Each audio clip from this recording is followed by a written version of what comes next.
आज हम लोग पर्यायवाची शब्दों के बारे में पढ़ेंगे और हिंदी में जो सिलेबस है उसमें एक महत्वपूर्ण टॉपिक भी है और इसकी संख्या बहुत ज्यादा भी है। लेकिन हम यहाँ उन्हीं शब्दों को ले रहे हैं जो कि बार बार परीक्षाओं में आते हैं और कोई भी एग्जाम होता है जिसमें हिंदी शामिल है, पर्यायवाची शब्द जरूर आते हैं। तो देखिए इसमें बहुत ज्यादा भूलता भी है, तो हम इसमें कुछ जैसे अर्थों के लेकर के या जहां से क्लियर होता है ये हम आपको क्लियर कर दे रहे हैं ताकि इसमें गलती ना हो और ये याद हो जाए पूरी तरह से। तो ये देखिए हमने ये पहला शब्द लिखा है इंद्र। इंद्र की पर्यायवाची क्या होती है?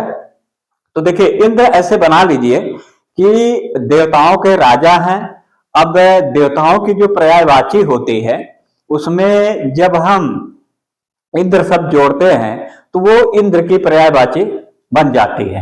यानी देवता क्या है? एक राजा है। जैसे सुरेंद्र, महेंद्र, अमरेंद्र, इस तरह से इंद्र करके जोड़ते हैं, इस तरह से भी बन जाएगा ये। तो देखिए हमने कुछ शब्द यहाँ पे लिखा है। देवताओं में पर्यायवाची में उनके अस्त्रों शस्त्रों के नाम पे, उनके अंगों के नाम पे इस तरह से नामकरण किया गया है। अभी हम एक एक करके ये बताते हैं कि क्या है। तो देखिए पहला इंद्र है। इंद्र की पहली पर्यायवाची विविधेश है। अब देखिए विविध का जो मतलब होता है दो शब्दों से मिलकर के बना है, विविध और ईश। तो गुण स्वर संधि के नियमानुसार ये जुड़ करके विविधोष बने हैं। विविध माने देवता, ईश माने स्वामी, यानी देवताओं के जो स्वामी या मालिक या राजा है उसी को विविधेश कहते हैं। तो विविधेश किसकी पर्यायवाची है? तो ये इंद्र की पर्यायवाची है। अगला देखिए सचपति। सचपति इन्हें क्यों कहते हैं इंद्र को? क्योंकि इंद्र की पत्नी का नाम था वो सची था। अब सच में पति लगा देंगे, इसका मतलब ये हो गया कि सच के पति कौन है? तो उत्तर होगा इंद्र। ये भी देखिए बन गई पर्यायवाची। सॉरी। अब यहां देखिए पुरंदर शब्द आया है। पुरंदर का शाब्दिक अर्थ क्या होता है? पुरंदर का अर्थ होता है किलो को तोड़ने वाला। यानी किले तो बहुत लोग तोड़ सकते हैं, तो लेकिन इंद्र को एक महारत हासिल थी, तो उसी को कहते हैं किलो को तोड़ने वाले को पुरंदर कहते हैं। यहाँ पे यहाँ वैदिक काल में जब इतिहास आप पढ़ते हैं तो वहां पुरंदर शब्द आया है कि वहां पे इस तरह से इंद्र को दिखाया गया है पुरंदर के रूप में, किलो को तोड़ने वाले के रूप में। आर्य अनार का जब यहाँ पे युद्ध होता है तो उस रूप में है, तो यहाँ पे ये दिखाया गया। तो काफी वहां डिटेल है। यहाँ आप इतना केवल जानिए कि पुरंदर इंद्र की पर्यायवाची है और पुरंदर का शाब्दिक अर्थ होता है किले को तोड़ने वाला। अगला देखिए वज्रधर। वज्र धर का मतलब होता है ये जो वज्र को धारण करने वाला है उसी को वज्र कहते हैं, वज्रधर कहते हैं। सुरेंद्र, सुर इंद्र, सुर और प्लस इंद्र से मिलकर के बना है, इसमें की गौड़ सर संधि है, तो सुरेंद्र भी ये इंद्र की पर्यायवाची है। अमरेंद्र, अमर देवताओं की पर्यायवाची है, इंद्र लगा दिया गया तो ये बन गया क्या? अमरेंद्र। एक पर्यायवाची ध्यान रखिएगा जिसुरु। एक आप विष्णु के बारे में पढ़ते हैं तो ये जो जिसुरु पर्यायवाची है, जिसुरु जिसकी कह रहे हैं, ये इंद्र की पर्यायवाची है। इसे ध्यान रखिएगा क्योंकि जब ये जिसुरु पूछता है कि किसकी पर्यायवाची है तो उसमें विष्णु को भी शामिल करता है विकल्पों में, तो ये ध्यान रखेंगे कि जिसुरु इंद्र की पर्यायवाची है। सहस्त्र, सहस्राक्ष, ये देखिए थोड़ा सा यहाँ पे मिस्टेक हो गया, हम इसको हटा करके लिखते हैं इसकी शब्दावली। ये होना चाहिए छा, ये वाला छा। यहाँ पे देखिए ध्यान रखिएगा सहस्र।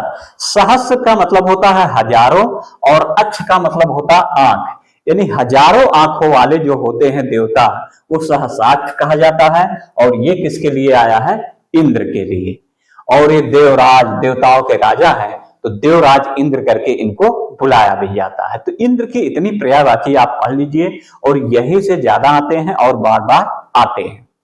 अब अगली हम पर्यायवाची लेते हैं ब्रह्मा, जो सृष्टि के ये विधाता है, नियम कानून की जानकारी रखते हैं, ये ब्रह्मा है। तो देखिए इनके बारे में पहला आता है कि विधि।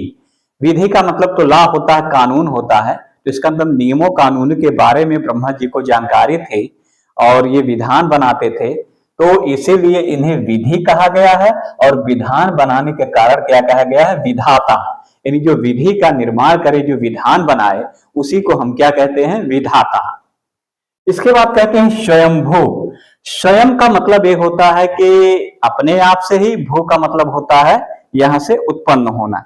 जो अपने आप को ही उत्पन्न कर ले उसको हम कहते हैं स्वयंभू। तो ब्रह्मा के बारे में कहा गया जाता है, ब्रह्मा ने स्वयं को ही उत्पन्न किया था, अपने आप को उत्पन्न किया था, इसीलिए इन्हें स्वयंभू कहते हैं। और आत्मभू का मतलब भी वही होता, आत्मा से उत्पन्न हो, स्वयं से उत्पन्न हो, वही आत्मभू है। प्रजापति इन्हें कहा गया है, प्रजापति ब्रह्मा। और एक देखिए चतुरानन कहा गया है, बहुत इंपॉर्टेंट है। तो देखिए ये चतु और धन आनंद से मिलकर के बना है, तो ये विसर्ग स्वर संधि है। तो चतु यानी विसर्ग का रा बन जाता है और आ इसमें आ जाता है, तो ये बन जाता है चतुरानन। चतुर का मतलब होता है चार और आनंद का मतलब होता है मुख। यानी जिनके चार मुख हो उसी को चतुरानन कहते हैं, अर्थात ब्रह्मा। यानी चारों दिशाओं में ये देखते रहते थे। हम आपकी तरह एक मुंह वाले नहीं थे कि एक सीधे जिस दिशा में जा रहे हैं वही देखिए। ये चारों तरफ मुंह था, किसी भी दिशा में जाए ये निरीक्षण चारों दिशाओं का एक साथ कर लेते हैं। काश ऐसे आज के मानव सारे होते, तो पीछे गाड़ी आती है, रोड पे आज चढ़ते हैं, चलते हैं, तो उसमें ये देखना है पीछे कौन गाड़ी आ रही है, ऐसे दाएं बाएं कौन चल रहा है। तो अगर चार मुंह होता ब्रह्मा की तरह तो चारों तरफ देखते हुए चलते हैं, तो एक्सीडेंट का खतरा नहीं रहता, संपूर्ण जानकारी रहती। लेकिन ऐसे एक मात्र देवता है, ऐसे एक मात्र प्राणी है जो चतुरानन यानी चार मुखों वाले हैं। तो अगला हम लेते हैं, जैसे यहाँ पे हिरण गर्भ है, इनके गर्भ में निंदात में माना जाता था। हिरण का मतलब होता है सोना था, नाभि जन्मा। अब देखिए यहाँ पे इन्हें कहा गया स्वयंभू और आत्मभू, यानी स्वयं को ही इन्होंने उत्पन्न किया है।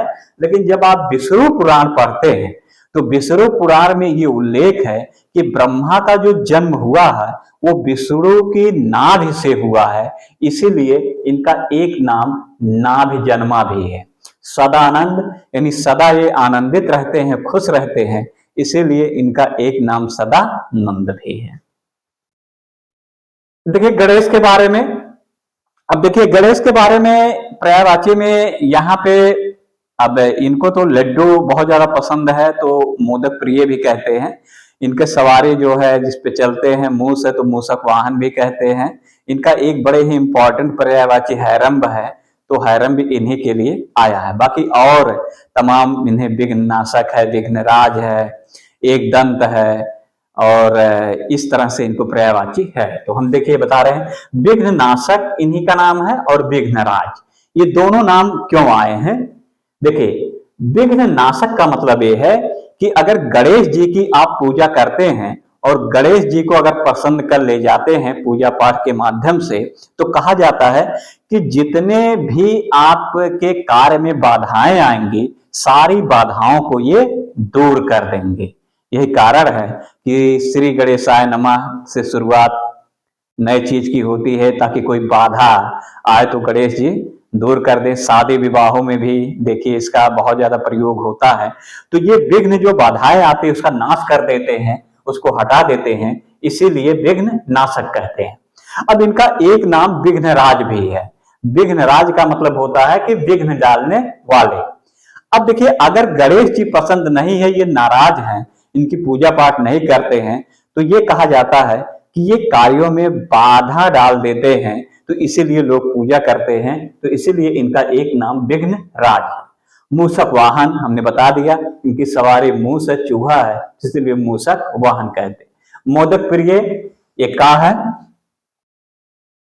मोदक प्रिय यानी मोदक एक प्रकार का लड्डू होता है, तो चावल और ये गुड़ मिला करके पहले बनाया जाता है था प्राचीन काल में। तो उस समय, तो आज तो बड़े अलग अच्छे अच्छे मिठाई चल गए हैं, कलाकंद है, रसगुल्ला है, इस तरह से उस समय सबसे अच्छा यही माना जाता था।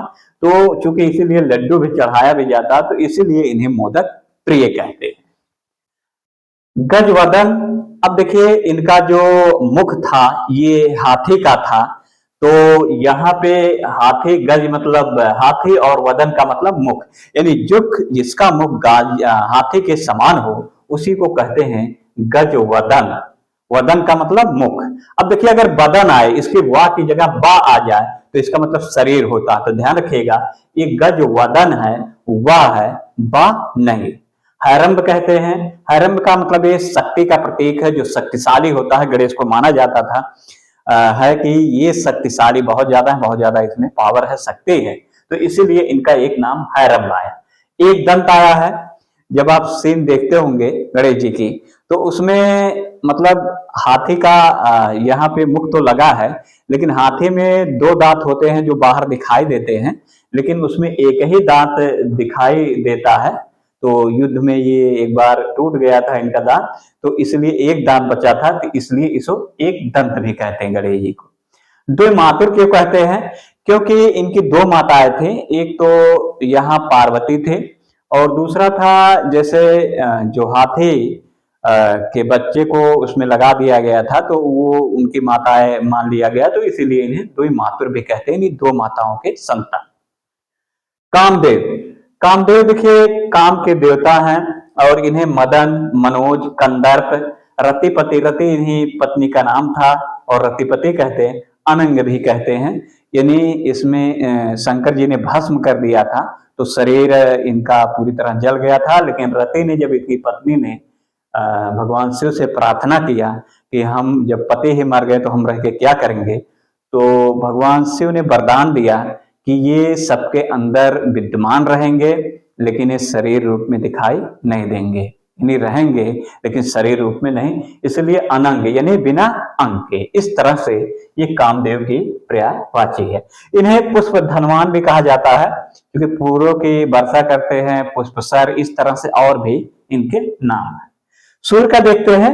अब देखिए सूर्य में बहुत साधारण जो पर्यायवाची आप पढ़े हैं, जैसे दिन, दिवाकर, भान, भास्कर, रवि, इस तरह से बहुत सारी पर्यायवाची बहुत ही पहले पढ़ लेते हैं। एक कंपटीशन में जो आता है वो पर्यायवाची कुछ अलग होते हैं, हट करके होते हैं, तो उन्हीं को हम देखिए यहाँ लिख रहे हैं। जैसे अंशुमाली, ये बहुत ज्यादा इंपॉर्टेंट है यहाँ पे। तो देखिए अंशु का मतलब होता है किरण, और माली का मतलब होता है इस तरह से, जो माली होता है जैसे माली देखभाल करता है या पुष्पों की जो माला इस तरह से होता है।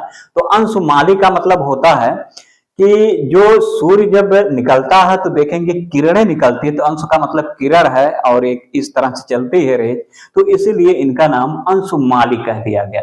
मार्तंड क्या होता है? मार्तंड का मतलब होता है दोपहर का सूर्य। जब दोपहर का सूर्य होता है ठीक 12 बजे का, तो उसी को कहते हैं मार्तंड, यानी दोपहर के सूर्य को कहते हैं मार्तंड। और मार्तंड जो शब्द आता है, ये वाक्यांश के लिए एक शब्दों में प्रयोग होता है। ये दिया रहता है कि दोपहर के सूर्य को क्या कहते हैं, तो उत्तर होगा मार्तंड। मरीचि कहते हैं। मरीचि का मतलब होता है सूर्य, आदित्य का मतलब सूर्य, और पतंग का मतलब सूर्य, क्योंकि पतंग भी गतिमान होता है, तो सूर्य भी गतिमान होता है पूरब से पश्चिम हमेशा, तो इसीलिए। प्रभाकर मतलब जो दिन करे, रवि इन्हीं का नाम, और भान इन्हीं का नाम। तो ये सूर्य की पर्याय। अब देखिए सरस्वती। सरस्वती वाणी की देवी है, इसीलिए इन्हें वाग कहा जाता है, वागेश्वरी कहा जाता है, वागीसा कहा जाता है, इस तरह से नामों से बुलाए जाते हैं।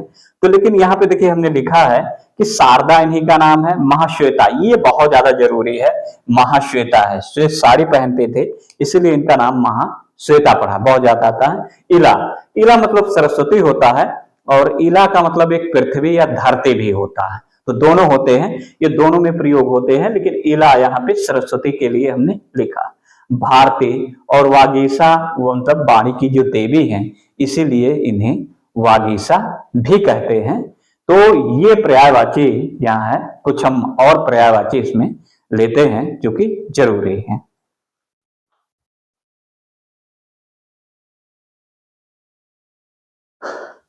अब देखिए यहाँ पे जो पर्यायवाची हम ले रहे हैं, अग्नि की ले रहे हैं। देखिए अनल इसकी पर्यायवाची है, ध्यान रखिएगा। अनल का मतलब होता है अग्नि यानी आग, लेकिन एक पर्यायवाची यहाँ अनल पढ़िएगा, और एक यहाँ देखिए अनिल है। तो अनल का मतलब होता अग्नि या आग, और जो यहाँ पे अनिल शब्द है ये पवन की पर्यायवाची है। ये परीक्षाओं में अक्सर आते हैं, तो ये दोनों ही विकल्प में दिए जाते हैं, तो इसलिए दोनों पढ़ लीजिएगा। अनल का मतलब आग और अनिल का मतलब हवा या पवन। और लोग अपने लड़कों या बच्चों का नाम भी अनल कभी नहीं रखते हैं, क्या लिखते हैं? अनिल ही रखते हैं। तो ये नाम से बहुत ज्यादा प्रचलित भी है, तो इसका मतलब पवन है। अब देखिए यहाँ पे ध्यान रखिएगा, अनिल अग्नि का अनल होता है, वायु सखा होता है। वायु सखा क्यों? जैसे आग लगी हो और वायु काफी तेजी से चलती हो तो उसका साथी बन जाता है, साथ चलने लगता है, अग्नि फैलने लगती है, इसीलिए वायु सखा भी कहते हैं। वैश्वानर है, ये कहानी वैदिक काल में आई थी वैश्वानर शब्द। पावक है, धूमकेतु है, कृषाणु है, जातवेद है। ध्यान रखिएगा, ये कृषाणु शब्द बहुत ही जरूरी है। अग्नि की पर्यायवाची में सबसे ज्यादा जो पूछा जाता है ये कृषाण पूछा जाता है कि कृषाण किसके पर्यायवाची है। कुबेर धन के देवता है, तो धनद, धनेश्वर, इस तरह से पर्यायवाची आती है। लेकिन ये देखिए हमने कुछ और भी महत्वपूर्ण लिखा है, जैसे धनद यानी धन को देने वाले, राजराज, किन्नरेश, आलंकेश, इसकी पर्यायवाची देखिए बहुत जरूरी है, आलंकेश। यानी जब लंकेश आता है तो ये रावण को सूचित करता है, लंकापति रावण को। लेकिन अगर आलंकेश आ जाए तो किसको सूचित करेगा? कुबेर को, धन के देवता को। यक्षराज, धनेश्वर भी इन्हीं का नाम है। इसके बाद चंद्रमा का हिमांशु, सुधांशु, निशाकर, यानी ये रात में ही दिखाई देता है, रजनीपति भी इसीलिए कहते हैं, राकेश, मयंक और मृगांक। अब देखिए इसमें बहुत ही जरूरी है, ये मृगांक जो शब्दावली आई है ये चंद्रमा के लिए बहुत ज्यादा पूछी जाती है, क्योंकि समीक्षा अधिकारी, सहायक समीक्षा अधिकारी में जो इसका प्रारंभिक परीक्षा होता है 60 नंबर की, उसमें हिंदी आती है, उसमें पर्यायवाची भी है। तो इस तरह से बहुत सारी शब्दावली इसी तरह से उसमें पूछी जाती हैं, जो थोड़ा टिपिकल हो और आसानी से ना याद हो, आप दिक्कत में आ जाए, विकल्पों में खोज ना पाए, उस तरह से ऐसे सवाल बनाए जाते हैं। पवन का देखिए मृगवाहन है, मृग की विशेषता होती है तेज दौड़ता है, तो ये मृगवाहन नाम है। हवा भी तेज चलती है, प्रकंपन मतलब कंपित कर देता, हिला देता हवा। और अनिल हमने बताया अनिल पवन का है, वायु उसी को कहते हैं। नभ प्राण है, यानी जो नभ है आपका, उसका प्राण है, यानी अगर वायु ना हो तो कोई यहाँ जीवित नहीं रहेगा, इसीलिए इसे नभ प्राण कहते हैं। प्रभंजन और समीरण भी इसी पवन का नाम है। तो इस तरह से ये पर्यायवाची शब्द है। आज हम इसमें इतना ही आपको बताएंगे। अब ये पार्ट 1 आपका होगा और इसके बाद पार्ट 2 हम आपको पढ़ाएंगे, कुछ और चीजें बताएंगे और उसमें कुछ ट्रिक बताएंगे। और उसमें ट्रिक ऐसे बताएंगे कि जैसे आपको कुछ उसमें याद करने में, जा जोड़ने में, धर इस तरह से जोड़ने में कुछ आप जानते भी होंगे, तो वो ट्रिक हम आपको कल बताएंगे भाग 2 में। इसे आप भाग 1 मानिए। तो बस इतना ही, बस भाग 2 में हम आपको बाकी चीजें बताएंगे।